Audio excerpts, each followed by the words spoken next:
Salut les Anacalypsiens, bienvenue dans cette nouvelle vidéo. Alors aujourd'hui, cette vidéo va sortir sur toutes les chaînes. Elle n'est pas spécialement liée à toutes, puisqu'elle peut être liée à la chaîne littérature super-héros, où elle va sortir. Elle peut être liée à la chaîne gaming, puisque les Lego, c'est quand même, entre guillemets, un jeu éducatif, un jeu de construction. Donc elle est légitime à sortir là-dessus. Et techniquement, reprenant une scène de cinéma, elle est aussi légitime à sortir sur la chaîne de cinéma.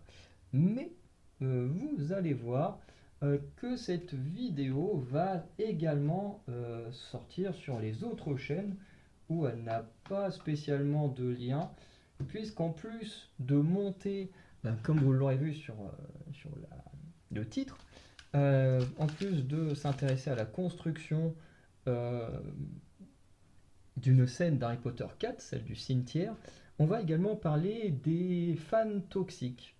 Voilà.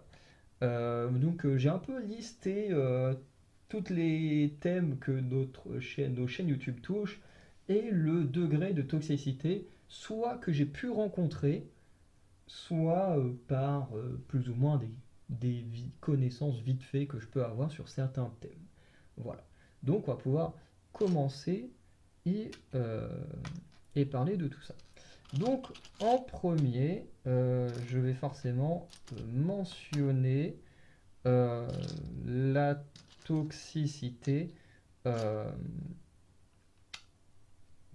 la plus basse à la plus haute avec le temps. Ok, ça aussi. Alors attendez, je prends juste ce dont j'ai besoin là, sinon je vais avoir du mal à parler. Hop.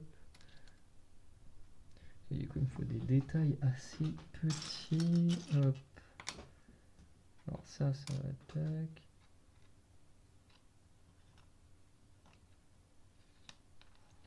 Tac, tac. Donc lui, il est quasiment complet. Harry, hop, tes cheveux, ils sont là.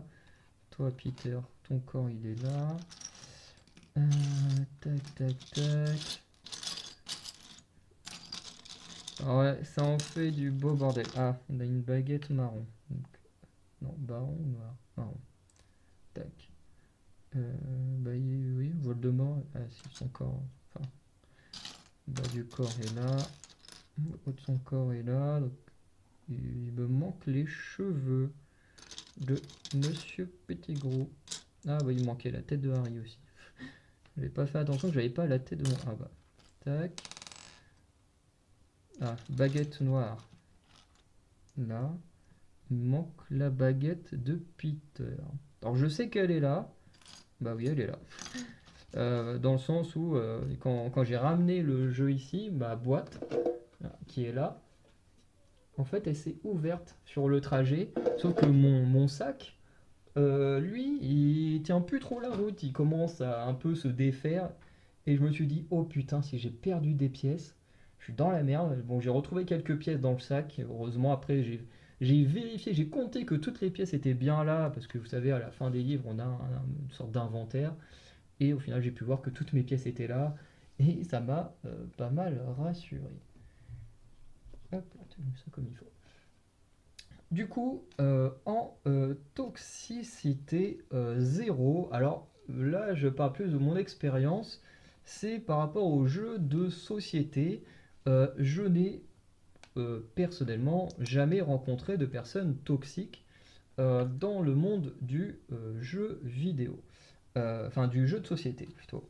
Dans le sens où dès qu'il y a des festivals festivals de jeux de société, en général, je m'y rends et bah, je n'ai jamais connu de gens problématiques. Voilà. Bon, non, même pas. Attends, c'était.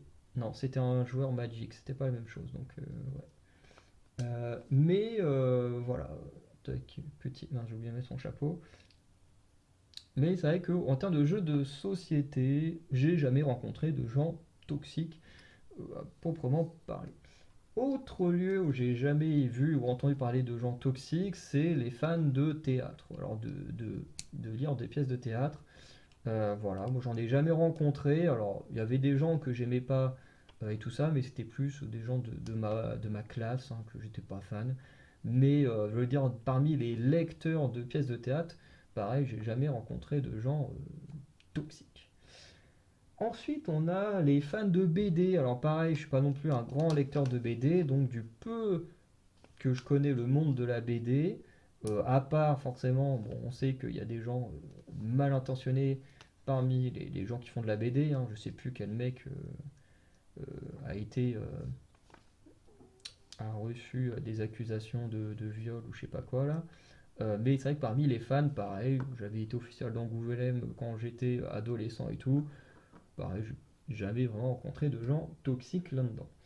Pareil pour le monde du webtoon. Pareil, le monde du webtoon est un monde que je connais très très peu, donc bah, pareil, je ne connais pas spécialement s'il y a eu des cas de toxicité ou non. Mais voilà, c'est un monde que je connais assez peu. Pareil avec le monde de la cuisine. Dans le monde de la cuisine, je connais assez peu, enfin du moins j'ai pas eu de cas de gens toxiques. Alors il y en a dans les lives, ou plutôt dans les gens qui envoient des commentaires à Panda, non, ça, The Sad Panda, euh, voilà. Mais ce sont pas forcément des fans de cuisine, quoi. Ce sont des fans de cauchemar en cuisine, mais pas des gens qui aiment faire de la cuisine. Et là, bah, du coup, plus ou moins pareil. Je sais que c'est un métier dur et tout ça, mais je veux dire, pour les passionnés de cuisine, bah, j'ai jamais eu face à des gens horribles. Ensuite, dans ce qui est du monde du voyage, alors ça m'est arrivé de regarder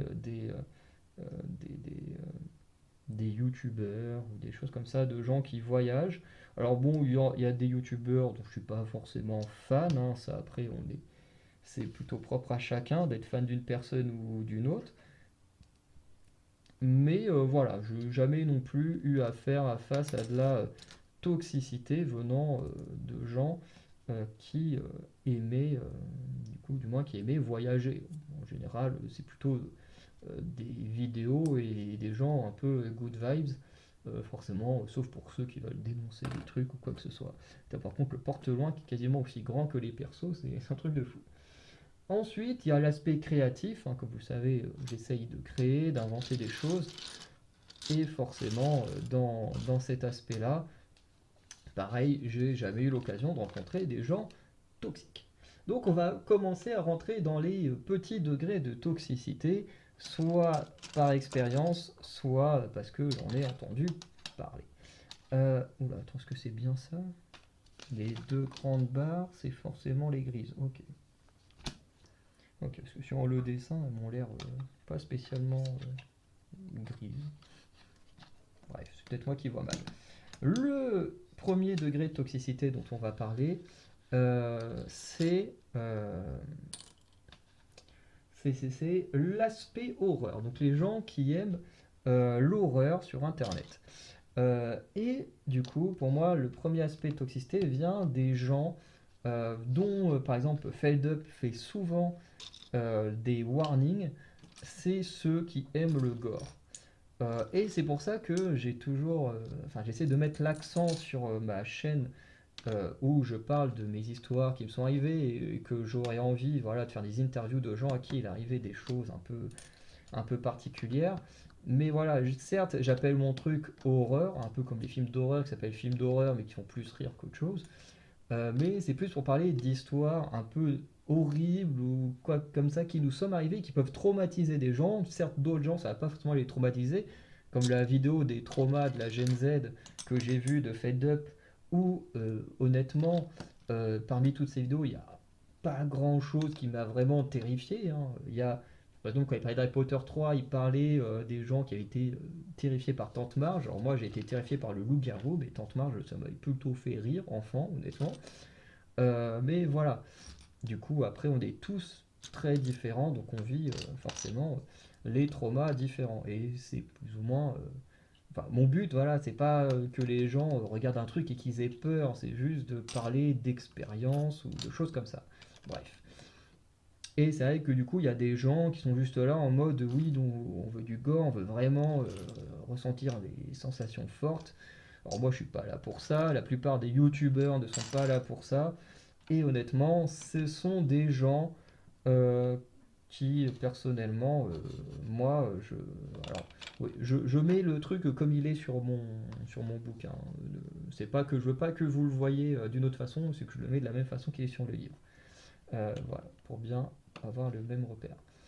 Mais du coup, ce que je disais, c'est qu'effectivement, les gens qui aiment le gore et tout ça, qui vont avoir des sensations horribles et qui juste des histoires un peu terrifiantes, mais qui eux ne leur font pas peur et du coup qui sont là en mode ouais, du coup vous êtes des fragiles ou des machins et qui veulent absolument avoir des trucs horribles, et ben je considère que ces gens sont toxiques pour les fans d'horreur et qui aiment suivre des gens comme Feldup, Victoria Charlton et tout ça, qui racontent des histoires très très horribles hein, pour ce qui s'est passé, mais en même temps assez bonnes à suivre. Bref, c'est toujours horrible de dire que c'est des trucs qu'on aime bien écouter alors que c'est quand même des choses horribles qui sont arrivées à des gens.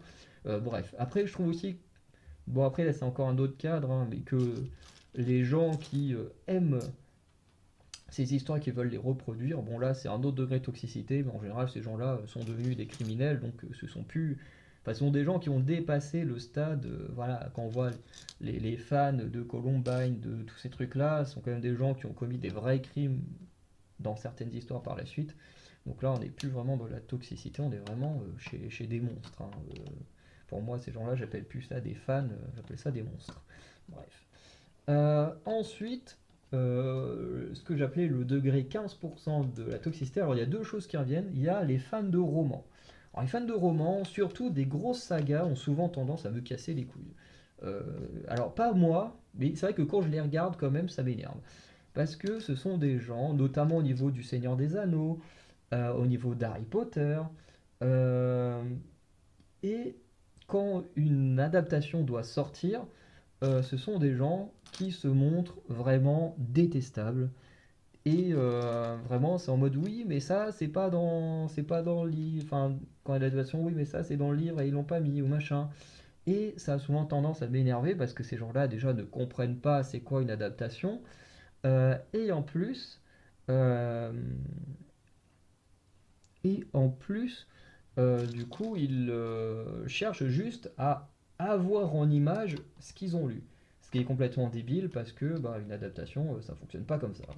Une adaptation, c'est que l'histoire est censée avoir un sens et que en format film, bah, tu dois adapter un bouquin que tu peux lire en plusieurs heures, en seulement 1 heure et demie, 2 heures, des fois un peu plus, comme le cas de Seigneur des Anneaux, mais voilà.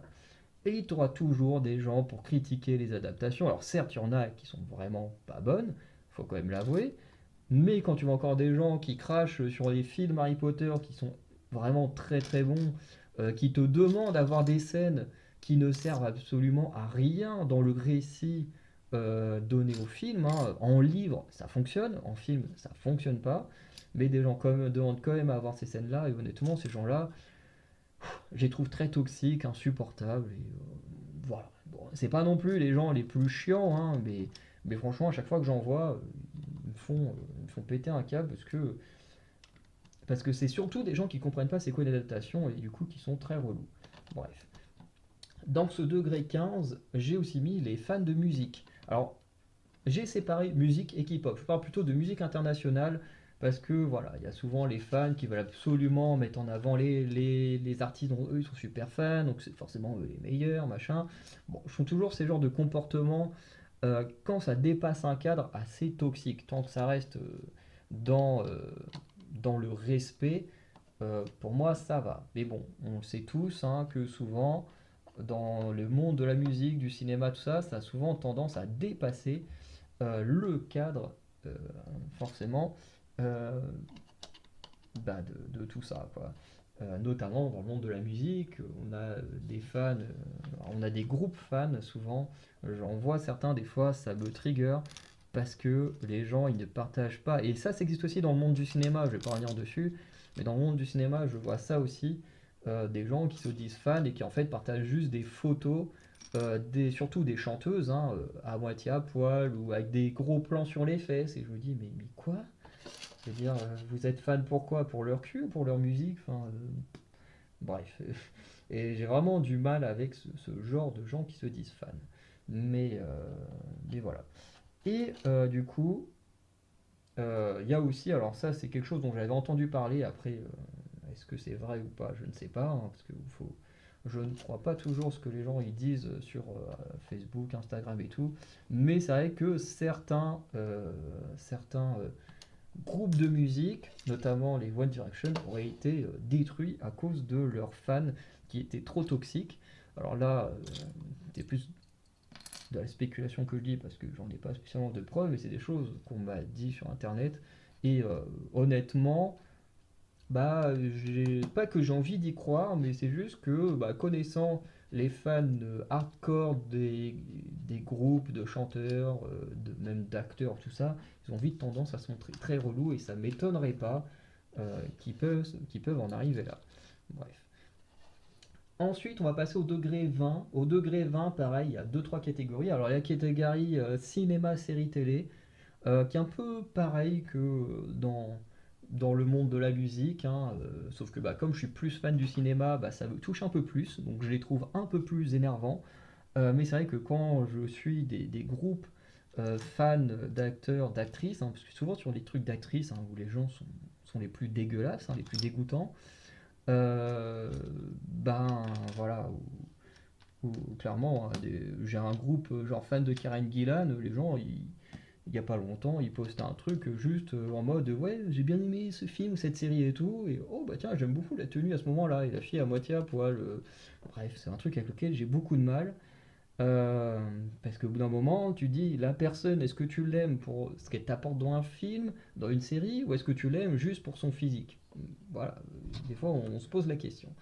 Après, j'ai aussi du mal avec ceux qui veulent absolument défendre leur œuvre, qui sont absolument en mode ça, c'est un chef-d'œuvre. Si vous l'aimez pas, vous n'êtes pas des vrais fans de cinéma, vous êtes rien quoi.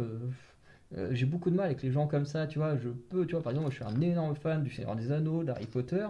Il y a des gens qui aiment pas, je peux l'entendre. J'en ai rien à foutre. Si ces gens ils aiment pas, bah, tant pis. Hein, s'ils aiment d'autres choses, hein, voilà. Je veux dire, on peut pas tous tout aimer et on peut pas. Les gens peuvent pas tous aimer les trucs que nous on aime. Et les gens qui sont comme ça, je les déteste à un point parce que c'est pas non plus un haut degré de toxicité, mais c'est quand même chiant parce que ces gens-là, en gros, vont apporter une très mauvaise image à la communauté en général. Et ensuite, bah, les gens vont dire, ah bah eux ils sont comme ça, et bah ouais, ils sont tous plus ou moins comme ça alors. Et du coup, bah, les gens qui sont fans de quelque chose peuvent être taxés par d'autres de toxiques, alors que en fait c'est juste parce que bah, une minorité sont comme ça, et, euh, et du coup bah, la majorité reçoit on reçoit, oui, sont reçus un peu de la même manière du coup. Euh, Ensuite, on a toujours dans ce degré 20 les fans de comics. Alors les fans de comics, il y a trois choses euh, que j'aime pas trop dans les fans de comics. À nouveau, ce sont les fans hardcore qui vont défendre à mort des personnages ou des comics en mode forcément ça c'est les meilleurs et tout ça. Encore une fois, j'ai du mal avec ça, hein. Il n'y a pas de meilleur, c'est juste qu'on a des appréciations différentes. Par exemple, moi je n'aime pas Batman, beaucoup sont hyper fans de Batman. Mon perso préféré de tous les comics confondus, c'est Cyclope. Très certainement que des gens n'aiment pas Cyclope, et je m'en fiche, hein. Moi je l'aime bien, ça va pas me changer la vie que d'autres n'aiment pas, hein. Qu'est-ce que j'en ai à foutre? Bref. Mais il y en a, faut toujours qu'ils défendent à la vie, à la mort, c'est insupportable. Deuxième chose qui m'énerve, là, c'est lié au personnage de Batman, enfin aux fans de Batman, je veux dire, c'est que eux, et ça, quand tu veux débattre avec eux, c'est insupportable. Parce qu'en gros, ils sont en mode Batman, c'est le meilleur personnage parce que c'est Batman. Alors déjà, ils sont dans cette guerre en mode machin, c'est forcément le meilleur perso. Et en plus, ils ont jamais d'argument. Les fans de Batman normaux, oui. Les fans hardcore, ils sont insupportables. C'est oui, Batman c'est meilleur juste parce que c'est Batman. Ok, bah déjà, ferme ta gueule. Si tu te lances dans un débat et que t'es pas capable de débattre, bah au bout d'un moment, va te faire voir, quoi. Et ça, j'ai beaucoup de mal avec ce genre de comportement. Et forcément, il y a cette grande guerre Marvel DC Comics qui me saoule honnêtement. Voilà, avec tous ces fans qui veulent absolument que Marvel ou DC soit la meilleure maison d'édition, alors que les deux font des bonnes choses. Et en plus, cette guerre, elle est débile parce que quand on regarde dans le monde du cinéma, il y a autant de gens qui ont travaillé chez Marvel que chez DC, plus ou moins, même dans l'ombre. Du côté caméra, enfin qu'on voit à l'écran un peu moins, mais en dehors de ça, derrière, on le voit, hein, le nouveau boss du DCEU, c'est quand même un ancien réalisateur Marvel. Voilà. Et sans compter que euh, dans les comics, parce que là on est vraiment côté comics, ben, du côté des comics, on a beaucoup de scénaristes, de dessinateurs qui ont changé d'édition. Certains qui travaillent chez Marvel et ensuite chez DC, ou inversement, notamment moi, mon scénariste préféré, Brian Bendis, qui d'abord était chez Marvel, qui a fait des très bonnes choses chez Marvel, et qui ensuite est parti chez DC Comics. Et du coup, tu as des gens qui sont en train de faire la guerre, ce qui veut dire que, en fait, en faisant cette guerre-là, en disant que Marvel est mieux que DC ou inversement, ça veut dire qu'en fait, ils défendent des gens, mais qu'en même temps, ils critiquent, parce qu'en critiquant l'autre maison d'édition, mais que ces gens-là qu'ils aiment ont travaillé dans l'autre maison d'édition, en fait, ils critiquent leur travail en même temps qu'ils les mettent en avant. Ça n'a aucun sens. Les fans de comics, sur ces points-là, ont aucun sens. Bref. Ensuite, il y a les fans de jeux de cartes, que j'ai mis à 25%, parce que c'est des trucs qui ont tendance à me faire rage kit, ça. Euh, Parce que les fans de jeux de cartes, déjà, il y en a un qui fait que je vais plus quasiment plus à un magasin à cause de lui. Parce que vraiment, il avait un comportement. Le mec, il avait plus de 30 balais, il avait des comportements. Je pense même un gamin de 5 ans, il se comporte pas comme ça. Qui m'avait saoulé. Apparemment, il y a une fois, quand ma mère avait été chercher le maître d'Anacalypsie pour faire quelque chose au magasin, le mec avait limite fait une crise comme un gamin. Encore une fois, un gamin de 5 ans, on ne fait pas des crises comme ça quand il est bien élevé. Le mec a plus de 30 balais, je le rappelle, qui faisait des crises mais qui pouvait pas finir son petit match de jeu de cartes. Je comprends que c'est chiant d'être coupé dans une pleine partie, mais quand t'as plus de 30 balais, au bout d'un moment, t'es censé être mature, quoi. Bref. Et après, il y a aussi ceux dans les jeux vidéo qui me, qui me saoulent, entre ceux qui font des decks hyper cheatés pour être sûr de gagner, et ça, même en version physique, il y en a des comme ça. Ceux qui mettent 3 plombes à jouer dans les jeux, bref, j'ai beaucoup de mal à jouer avec des gens sur les jeux de cartes. Franchement, si je les connais pas bien, je joue pas avec eux. Notamment en ligne, je joue quasiment jamais avec des vrais joueurs parce que je supporte pas comment ils jouent, leur comportement et tout ça. Bref. Ensuite, les fans de manga, on monte à 30%. Les fans de manga, j'ai eu vraiment du mal avec eux aussi. Parce que forcément, il y a toujours ce côté, je veux défendre à fond mon manga c'est forcément le meilleur et tout. Mon perso de manga c'est forcément le meilleur et tout. Bon après je trouve que en termes de manga, ça va beaucoup défendre son manga et tout. Et encore, à partir de là, encore ça va. Après, il y a le côté que j'aime pas, encore une fois, c'est la sexualisation des personnages dans les groupes de manga. Tu vas toujours trouver des gens en mode à te sortir des vidéos, enfin pas des vidéos, mais des photos toujours très sexy de Nami, Robin et n'importe quel autre personnage féminin. Et ça, pareil, encore une fois, euh, est-ce que tu aimes un personnage de manga juste parce qu'il est dessiné avec des formes exprès pour t'attirer et te faire acheter, ou parce que l'histoire est bonne? Voilà, moi, je veux dire un peu, j'aime bien que les designs soient bien dessinés, mais si l'histoire est pas bonne, j'achèterai jamais un manga dont j'aime pas l'histoire, quoi. Bref.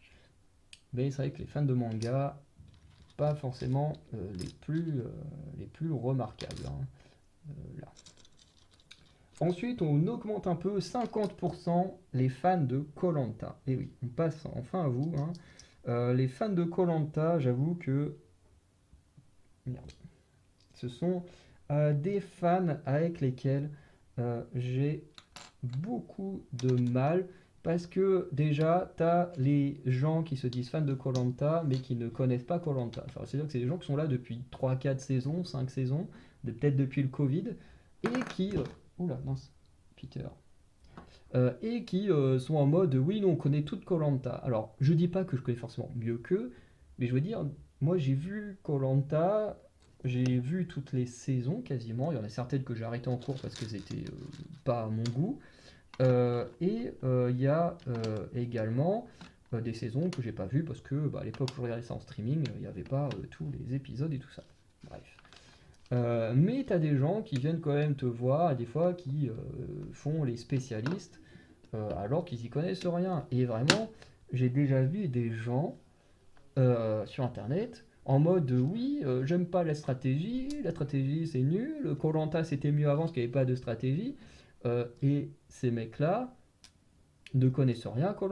Ces gens qui te disent ça, ils y connaissent rien. Parce que s'ils y connaissaient quelque chose, ils sauraient que dès les premières saisons, il y avait de la stratégie. Hein. Saison 2 de koh, je rappelle, bon, pour ceux qui regardent pas koh, c'est la première fois que vous m'entendez le dire, mais pour ceux qui regardent les vidéos koh, forcément vous avez déjà entendu le dire. Mais il y a quand même un mec, Nicolas, saison 2 donc en début d'année 2000, qui se revendiquait déjà comme un grand stratège. Et encore une fois, tu as des gens aujourd'hui qui viennent te dire qu'il n'y avait pas de stratégie avant. Alors que dès la saison 2, il y avait déjà des gens qui se vendaient comme étant des stratèges. Bref. Euh, voilà, ces gens-là, j'ai eu du mal. Et les gens, bon, qui se font avoir par le programme, comme ça a été le cas avec Tania récemment, à la limite. Bon, tu te dis, ces gens-là, ils sont juste stupides. Hein, voilà, ils se font avoir par un narratif qu'on te fait avaler. Voilà, bon, à la limite, hein, je me dis, ceux-là, ils sont pas trop toxiques, ils sont juste stupides. Et bon, après, ils ont un comportement toxique, mais bon, ils croient à un truc. Hein, voilà, c'est comme ça. Mais là où des fois j'ai beaucoup de mal, c'est ceux qui veulent réécrire koh. C'est-à-dire que tu as des gens qui veulent qu'on supprime des choses du programme, qu'on fasse les choses enfin, que le programme soit fait comme eux ils ont envie. Sauf que bah, souvent, ce que eux ils ont envie, en fait, ça détruirait le principe de l'émission même. Et ça, j'avoue que ces gens-là, bah, je les déteste. Je les déteste parce que koh, si tu mets que des sportifs, bah, l'aspect stratégique qui est très important, il s'en va. Si à la fin de koh, tu décides que celui qui gagne les poteaux, il a gagné koh, ça j'ai souvent eu le débat avec ma mère, parce qu'elle serait pour que celui qui gagne les poteaux soit le gagnant de koh.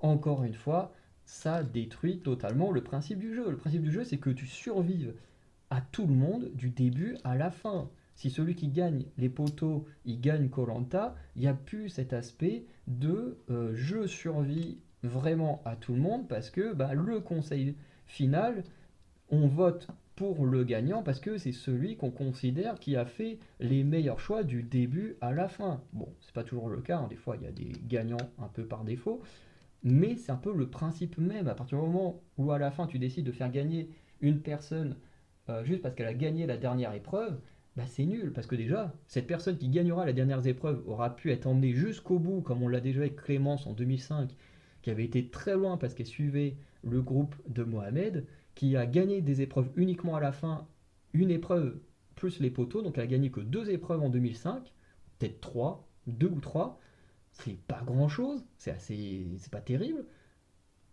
Et du coup, si on écoute les gens, bah du coup, elle devrait être la gagnante de ce Colanta, juste. Bon, elle a quand même gagné ce koh, hein. Mais techniquement, pour les gens, elle aurait dû le gagner là, juste parce qu'elle a gagné les poteaux. Alors qu'à côté, t'as Mohamed qui a gagné plein d'épreuves, qui a été hyper stratège, hyper social, enfin bref, le mec était parfait. Donc leur argument n'a pas de sens. Le dernier conseil est fait pour justement que toute l'aventure, tu aies ce conseil en tête et que tu te comportes en fonction pour bien faire les choses. Ensuite, j'ai mis la toxicité des fans à 65% pour les jeux vidéo. Alors là, ça me concerne pas vraiment, c'est plus le maître d'Anacalypsy qui aurait pu euh, mentionner ce cas. Mais c'est vrai que, en plus, le maître d'Anacalypsy, il joue à LoL. Franchement, il joue pas vraiment au jeu où il y a les gens les plus cool.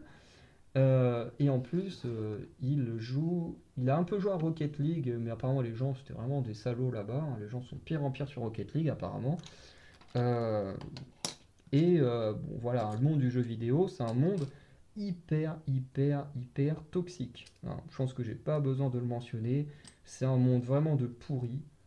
Et voilà, alors après, moi j'aime bien jouer aux jeux vidéo, mais c'est pour ça que je joue que à des jeux vidéo solo. Je joue très peu à des jeux multijoueurs ou à part Fortnite, mais Fortnite je joue plus pour faire des missions et collecter des personnages. Mais j'avoue que je joue très peu avec d'autres personnes, ou alors c'est vraiment des gens en qui j'ai vraiment confiance, parce que sinon, voilà, je joue pas avec les gens à cause de la toxicité des gens sur internet, mais là je peux assez peu en parler, juste mentionner, voilà, vous allez voir les vidéos qui parlent de LoL, de FIFA, tout ça, voilà, et puis vous avez facilement tout ce qu'il ne faut pas faire pour donner envie aux gens de jouer avec vous. Mais après de moi-même, j'ai jamais connu ces comportements-là avec moi, à part sur les jeux de cartes. Mais je sais très bien que le monde du jeu vidéo est l'un des mondes les plus toxiques. Donc je tenais quand même à le mentionner, même si personnellement, je n'ai pas vécu ces toxicités-là. Ensuite, j'ai monté à 75% les fans de Pékin Express. Ah merde, je suis pas en train de mettre les trucs comme il faut, je crois. Attends, non, il est censé être comme ça. Ah oui, je suis clairement pas en train de mettre les choses comme il faut. Les fans de Pékin Express, je les mets à 75% parce que c'est toujours la même chose. C'est ce côté où tu veux défendre ces gens que tu aimes le plus. Encore une fois, ça ne me dérange pas tant que tu n'obliges pas les gens à aimer comme toi tu aimes certains aventuriers. Ça, c'est un truc qui a tendance à vite m'insupporter, ceux qui veulent obliger les gens à aimer d'autres personnes comme eux ils ont aimé. Je veux dire, on n'a pas tous les mêmes sensibilités et tout ça. Euh, Ensuite, les fans de Pékin Express, il y a les vieilles femmes là. Alors elles, des fois j'avais envie de les buter cette année. Elles m'insupportaient parce que c'était vraiment, tu vois, c'était pas des gens qui avaient des arguments, c'était juste de la méchanceté gratuite envers les jolies femmes. Donc, notamment, j'ai oublié leur nom, je crois que c'était ça, Alexandra et Laura, hein, un truc comme ça. Ouais, ça doit être un truc comme ça, ou Sarah et Alexandra, un truc du genre, les deux sœurs chien et chat. Mais vraiment, elles se faisaient insulter par les vieilles quarantenaires, cinquantenaires, mais pour aucune raison, hein, franchement, hein, il n'y avait pas de raison. Les meufs, elles étaient juste très douées, et elles se faisaient insulter comme il n'y a pas, et c'était toujours par des vieilles femmes. C'était n'importe quoi. Et franchement, si je mets un degré aussi haut de toxicité pour les fans de Pékin Express, parce qu'ils m'ont dégoûté de cette dernière saison. Vraiment, au bout d'un moment, j'avais plus envie de regarder parce que je j'en pouvais plus de leur comportement sur Internet, quoi. Chaque post, mais vraiment chaque post, c'était de la haine pure. Et pour aucune raison. C'était tout le temps de la haine, de la haine, de la haine. Au bout d'un moment, ça m'a saoulé. Ça m'a saoulé. Franchement, j'en pouvais plus. Les fans de Pékin Express, moi qui m'étais dit, tiens, je vais mettre dans un groupe fans de Pékin Express pour voir comment c'est, parce que bah voilà, j'avais envie de partager, tu vois, dans le groupe koh, bah là j'en ai croisé des gens un peu toxiques, un peu relous, mais dans la globalité ça se passe bien. Bah, les fans de Pékin Express, ça s'est jamais passé bien, c'était vraiment horrible. Bon, bref. Ensuite, on a les fans de catch, alors là je monte à 80%. Les fans de catch, euh, je monte aussi haut à cause des gens débiles. Parce que oui, les fans de catch, il y en a plein qui sont d'une débilité sans faille. Euh, Parce que déjà, tu as ceux qui vont défendre à tout prix leur catcheur, catcheuse, hein, encore une fois. On est dans ce cadre-là. C'est pas parce que toi tu aimes un catcheur ou une catcheuse que tu dois absolument te montrer toxique. Je veux dire, moi il y a des catcheurs ou des catcheuses que j'aime pas, d'autres que moi j'aime bien que les gens n'aiment pas, et c'est comme ça. T'as pas à forcer les gens à aimer ou ne pas aimer des gens que toi t'aimes bien ou que tu n'aimes pas. Déjà, c'est un fait, encore une fois. Euh, Ensuite, il y a les gens, et ça c'est pour moi c'est le pire, comme pour koh, les gens qui viennent, qui font genre c'est des experts, mais qui n'y connaissent rien. Et le pire c'est quand ils font les experts et que après, tu vois, qu'ils comprennent pas vraiment c'est quoi du catch. Et ça fait peur. Et vraiment ces gens-là, ils sont insupportables parce que, encore, ils comprendraient pas. Tu te dis, ok, ça arrive à tout le monde, hein. Tu t'es nouveau, tu comprends pas, voilà.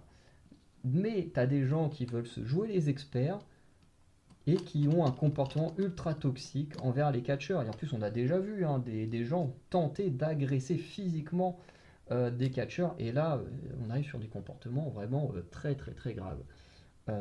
Notamment, on en a vu récemment, ça fait peut-être un an, la dernière agression, je crois qu'il a fallu en avoir une sur Seth Rollins. Et tu dis quand même, on arrive des fois à des trucs très très graves. Euh, Et, euh, et voilà. Notamment, moi, ceux qui m'énervent, c'est ceux qui ne comprennent pas c'est quoi le catch, qui vont insulter mais vraiment insulter des catcheurs sur internet ou des catcheuses en mode oui, vous êtes détestables, ce que vous faites c'est pas bien, machin, et qui ne comprennent pas que le catch c'est un mélange entre du théâtre, cinéma et de la performance athlétique. Et c'est horrible parce que ces gens-là, vraiment, ils démontent des catcheurs, des catcheuses sur Internet juste parce qu'en fait, ils ne comprennent pas ce qu'ils regardent. Ils comprennent pas ce qu'ils regardent, ils se font passer pour des fans, et en fait, ils sont juste méga toxiques, quoi. Et franchement, ces gens-là, j'ai vraiment du mal avec eux sur les réseaux sociaux. Ils sont insupportables. Mais bon, mais bon. Passons au suivant. Alors, j'avoue que la vidéo est très exhaustive. En vrai, il y a des cas où je pourrais rentrer plus en détail, mais bon, j'ai pas trop le temps. Puis je vois que j'ai bientôt fini, donc j'essaye d'aller assez vite. De toute façon, il ne reste plus que deux cas. Deux avant-dernier cas, là je suis monté à 85%, ce sont les fans d'animé. Alors eux, bah, toujours un cas assez similaire au reste, hein. C'est le côté mon animé, c'est forcément le meilleur, machin. Il y a les cas récemment que j'ai vus autour de One Piece qui m'ont saoulé. Vraiment, les mecs, ils m'ont saoulé. Euh, Parce que les gens, ils étaient en mode, en gros, si t'aimes pas comment est fait le Gear 5 dans l'animé, t'es pas un vrai fan de One Piece. Alors déjà, tu dis, va te faire enculer, déjà, d'où tu décides qui sont les vrais fans ou pas d'un manga ou d'un animé. Bref. T'as ceux qui vont te dire, oui, l'animé, enfin, tout ce qui se passe dans l'animé, c'est forcément la vraie histoire du manga, sans comprendre ce que c'est que les épisodes filler et que les épisodes filler ne font pas partie de la vraie histoire. Mais bon, on va leur expliquer ça, c'est compliqué, hein, parce que ceux qui ont deux neurones, bah voilà, tu peux pas leur expliquer grand chose, hein. Mais ceux-là, ouais, pareil, j'ai vraiment du mal avec leur comportement, c'est très dur. Voilà, sans compter que pareil, avec les mangas, t'as toujours ceux qui sont en mode à sexualiser des personnages et tout. Enfin, bref, c'est dégueulasse. Et t'as ceux aussi qui divinisent. Ça, c'est pour les fans de Naruto. J'ai vu ça dans des groupes Naruto, mais t'en arrives à prendre des personnages et limite en faire des dieux, hein. Mais vraiment, t'as des groupes Facebook, Itachi, notre dieu, machin. Tu te dis, mais waouh, à quel niveau? Parce que après, ose critiquer un personnage que les fans de Naruto ils divinisent, et c'est pareil avec Dragon Ball Z, avec oui, avec Dragon Ball Z, avec One Piece, hein. Je suis un grand fan de One Piece, mais pareil, hein, les fans de One Piece, faut se les coltiner, hein. Fans de One Piece, de Naruto, et je parle bien surtout des fans d'anime. Je trouve que c'est, de mon expérience, je les trouve pires que les fans de manga. Après, c'est un avis très personnel, hein. Mais franchement, c'est dur, hein, c'est dur. Euh, Mais bon, après, comme je suis pas un grand fan d'animé, ça m'évite quand même d'éviter un maximum ces gens-là. Mais forcément, quand tu es dans les groupes des mangas que tu aimes bien, bah, les fans d'animé sont également là. Et faut les supporter. Ce qui est assez dur. Ce qui est assez dur. Et ensuite, le top le plus haut de toxicité, que j'ai mis à 90%, ce sont les fans de K-pop. Alors là, les fans de K-pop, alors eux, et puis j'en ai eu d'expérience avec eux, hein. Mais globalement, t'as toujours ceux qui veulent absolument défendre leur groupe. Alors, ça, encore une fois, tant que tu fais pas dans la toxicité, ça va. Mais quand tu tombes sur les fans de groupes méga populaires, comme Blackpink, comme BTS, bah, ose critiquer, mais alors là, tu te fais lyncher, hein. Moi, plusieurs fois, je me suis fait lyncher parce que j'osais dire que j'aimais pas une musique de Blackpink. Alors que c'est le cas, je veux dire, j'aime bien le groupe, elles ont fait des bonnes musiques, mais il y en a qui sont mauvaises. Et dès que tu le dis, alors là, tu reçois un ramassis d'insultes et tout ça, c'est dur, hein. Et en plus, les fans de Blackpink sont vraiment d'une toxicité au point que pendant un temps, j'en pouvais plus entendre parler de Blackpink et tout ça, parce que les gens étaient tellement toxiques au point que... Ah oui, le poignard, il va à lui. Au point que les gens, en fait, ils montraient pas leur amour de Blackpink, ils montraient plutôt leur haine des autres groupes, quoi. C'était en mode on prend Blackpink pour montrer à quel point les autres groupes c'est de la merde, et, euh, et vraiment c'était comme ça, hein. Et au bout d'un moment, je me suis dit, mais c'est plus possible, hein. C'est plus possible, je peux plus être. Je veux plus me considérer comme étant fan de ce groupe à cause du comportement des gens. Et franchement, mentalement, ça m'a détruit, hein, parce qu'au début où je commence à aimer le groupe, bah, forcément, j'ai trouvé génial, donc je suivais un peu la masse et ça m'a pas mis bien mentalement. Sans compter, bah voilà, tous ceux qui se font la guerre en mode oui, nous, notre groupe, c'est forcément le meilleur, nanani, nanana. Sans compter, ben, les fans, les fans, voilà, qui sont vraiment très relous. Ceux qui veulent absolument streamer les trucs sur internet pour montrer à quel point leur groupe ils font beaucoup de vues alors qu'en fait tu sais même pas s'ils sont vraiment fans, hein, des musiques qu'ils sont en train de streamer parce qu'en vrai ils sont juste là en fait à essayer de faire beaucoup de vues parce que ils veulent absolument que leur groupe fasse des stats. Et ça, c'est un truc que je déteste, hein, être fan de quelque chose juste pour faire des stats, c'est complètement nul. Euh, et voilà. Et moi, c'est un truc qui m'insupporte énormément. Sans compter que, encore une fois, chez les fans de Blackpink, t'as ces fans et ça on le retrouve dans pas mal d'endroits. Il n'y a pas que dans la K-pop, mais t'as beaucoup d'endroits où les gens ne sont pas, je vais dire optimistes, ne sont pas, comment on dit déjà, ça compte aussi par un O. T'as les subjectifs et les objectifs. Ils ne sont pas objectifs dans le sens où, par exemple, dans les fans de One Piece, si Ochira a dit ou a fait, forcément c'est bien. Ils n'ont pas d'objectivité, enfin de subjectif, non d'objectivité. Ils sont à fond, s'il a dit, c'est forcément bon. Alors que Oshiro Oda n'a pas fait que des bonnes choses, hein. One Piece, c'est un de mes mangas préférés, mais il n'y a pas que des bonnes choses. Et dans la K-pop, ils sont pareils, mais en pire. Mais parce que bah, j'ai beaucoup plus vécu la toxicité des fans de K-pop que le reste. Et franchement, c'est un enfer, un enfer, un enfer, un enfer. Parce que franchement, les gens, je l'ai vu sur le titre Love Sick Girl de Blackpink. Le titre, il est sorti. Tout le monde trouvait que c'était nul. Moi, le premier, je trouvais que c'était nul, hein. Franchement, le titre était pas bien, c'est un de leurs pires titres. Tout le monde disait que c'était de la merde sur les réseaux sociaux. Le titre, il a commencé à faire un certain nombre de vues, commencé à atteindre certains millions de vues. Et là, d'un coup, mais vraiment, hein, d'un coup, tout le monde est en mode de Ouah, c'est un des meilleurs titres de Blackpink, c'est trop bien. Et ça m'a saoulé. Je me suis dit, mais quelle mentalité de merde. Et puis là, si tu disais que toi, tu n'aimais toujours pas le titre, bah alors là, tu te faisais insulter, hein.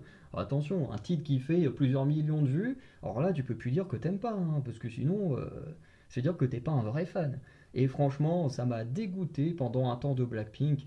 Après, en étant plus dans les groupes fans et tout ça, et en réécoutant plus tard Blackpink, juste en étant fan de musique K-pop, eh ben, j'ai réappris plus petit à petit à aimer le groupe Blackpink. Mais voilà. Bon, on a plus ou moins terminé avec la toxicité. Si vous voulez que je fasse des vidéos où j'entre plus en détail sur des cas, je le ferai avec grand plaisir. Mais voilà, on va terminer du coup la vidéo là-dessus. Voilà.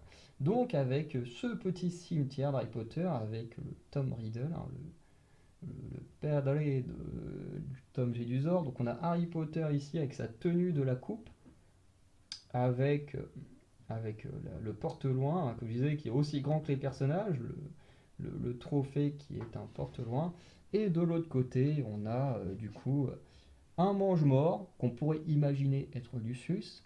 On a notre ami Voldemort et du coup Tom, pas Tom, Petit Gros, avec du coup la marmite, avec le sang, l'os qui représente la chair. Alors, le dernier truc, je sais pas à quoi ça correspond. On a le Voldemort miniature, hein, je sais pas trop comment l'appeler ce Voldemort là, mais voilà. En tout cas, j'aime beaucoup cette scène. Donc voilà, on va arrêter la vidéo là sur ce combat entre Harry et Voldemort et ses serviteurs à côté. Bref. Dites-moi ce que vous pensez de ce Lego. Honnêtement, je l'aime beaucoup. De toute façon, j'aime tous les Lego que j'ai, hein, parce que je suis un grand fan de Lego.